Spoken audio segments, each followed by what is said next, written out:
Kung naman kay relasyon nga angay nimong balikan or kaya angay nimong sugdan before mahuman ang 2023, kana mao ang relasyon nimo sa Ginoo.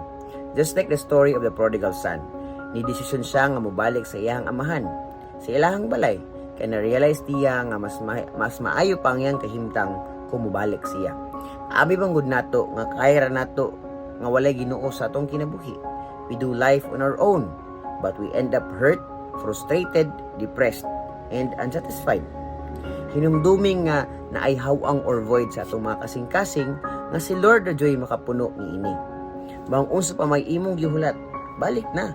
Yes, ulaw man ug lisod man mo balik, pero this is the only way. He is the way. Paubos lang, pangayog pasaylo, dawata balik ang iyang grasya nga abunda, nga ready mo pasaylo og mubag-o nimo. Ayaw nagbaliki ang kagahapon.